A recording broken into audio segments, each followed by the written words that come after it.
সাংবাদিকতার আড়ালে চাঁদাবাজ আল আমিন শ্যামনগরে শোকাতুর পরিবারের কাছে টাকা দাবি গণবিক্ষোভ। শ্যামনগর উপজেলা থেকে গোলাম মোস্তফার পাঠানো ভিডিও চিত্রে বিস্তারিত দেখুন। দক্ষিণার শ্যামনগর উপজেলার মুন্সীগঞ্জে এক গৃহবধূর আত্মহত্যার ঘটনাকে পুঁজি করে কথিত সাংবাদিক আল আমিনের চাঁদাবাজির সংবাদে ফুঁসে উঠেছে স্থানীয় জনতা। শোকসন্তপ্ত পরিবারের অসহায়ত্বের সুযোগ নিয়ে টাকা দাবি করার ঘটনায় ওই ভুয়া সাংবাদিকের দৃষ্টান্তমূলক শাস্তির দাবিতে উত্তাল হয়ে উঠেছে এলাকা। মুন্সীগঞ্জ ইউনিয়নের পূর্ব ধানখালী জেলে পাড়ায় মানসিক ভারসাম্যহীন চম্পা রানীর ২৬ আত্মহত্যার পর যখন গোটা পরিবার শোকস্তব্ধ, ঠিক তখনই সেখানে হাজির হন আল আমিন। নিজেকে দৈনিক দৃষ্টিপাত পত্রিকার সাংবাদিক এবং সুন্দরবন প্রেসক্লাবের সদস্য হিসেবে পরিচয় দিয়ে তিনি পরিবারের সদস্যদের ভয়ভীতি দেখাতে শুরু করেন। অভিযোগ উঠেছে, লাশের ময়নাতদন্ত ও মামলা সংক্রান্ত জটিলতার ভয় দেখিয়ে আল আমিন ওই পরিবারের কাছে ৫০,০০০ টাকা দাবি করেন। শ্রমিক স্বামী সরজিৎ মণ্ডল এবং তার পরিবারের সদস্যরা যখন শোক সামলাতে ব্যস্ত, তখন আল আমিন হুমকি দেন যে টাকা না দিলে লাশ নিয়ে বড় ধরনের আইনি ঝামেলা পোহাতে হবে। দীর্ঘক্ষণ ধরে চাপ সৃষ্টি করে তিনি ওই দরিদ্র পরিবারের ওপর অমানবিক নির্যাতন চালান বলে স্থানীয়রা অভিযোগ করেছেন। এই ন্যাক্কারজনক ঘটনার খবর ছড়িয়ে পড়লে এলাকার সাধারণ মানুষ রাস্তায় নেমে আসেন।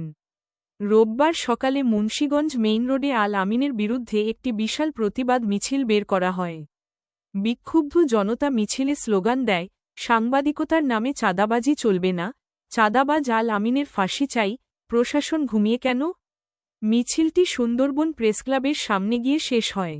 সেখানে সাধারণ আমজনতা অবস্থান নিয়ে ওই চাঁদাবাজকে দ্রুত গ্রেপ্তারের দাবি জানান। বিক্ষোভকারীদের ভাষ্য, আল আমিন সাংবাদিকতার নীতিমালা তো জানেনই না, বরং এই পবিত্র পেশাকে ঢাল হিসেবে ব্যবহার করে দীর্ঘদিন ধরে এলাকায় মানুষের ওপর জুলুম চালিয়ে আসছেন। বিক্ষোভকারীরা দৈনিক দৃষ্টিপাত পত্রিকার সম্পাদক ও প্রকাশকের দৃষ্টি আকর্ষণ করে বলেন, একজন অশিক্ষিত এবং নীতিহীন মানুষ কিভাবে একটি পত্রিকার কার্ড পায়? অবিলম্বে আল আমিনের কার্ড বাতিল করতে হবে এবং তাকে বহিষ্কার করতে হবে। একই সাথে সুন্দরবন প্রেসক্লাবের সভাপতি বেলাল হোসেনের কাছে লিখিত ও মৌখিক দাবি জানানো হয়েছে যেন আল আমিনকে অবিলম্বে ক্লাব থেকে বিতাড়িত করা হয় এবং তার এই ঘৃণ্য কর্মকাণ্ডের জন্য তাকে প্রশাসনের হাতে তুলে দেওয়া হয়। শ্যামনগরের সচেতন মহল মনে করেন, আল আমিনের মতো মানুষের কারণে প্রকৃত সাংবাদিকদের ভাবমূর্তি নষ্ট হচ্ছে।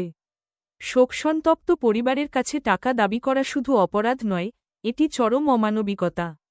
স্থানীয় প্রশাসন ও আইন শৃঙ্খলা রক্ষাকারী বাহিনীর কাছে সাধারণ মানুষের আকুল আবেদন, দ্রুত তদন্ত সাপেক্ষে এই চাঁদাবাজকে আইনের আওতায় আনা হোক, যাতে ভবিষ্যতে কেউ সাংবাদিক পরিচয় সাধারণ মানুষের আবেগ নিয়ে ছিনিমিনি খেলার সাহস না পায়। ৫০০০ টাকা দিতে পারেনি বলে আমাদের নামে বিরুদ্ধ কথা বলে পাঠাই দিয়েছে। কি জন্য চাইছে? ঘুষ খাওয়ার জন্য। আমার কাছে ৫০০০ টাকা দাও,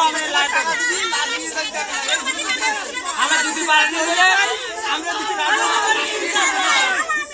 হাতে তুলে দিয়েছে।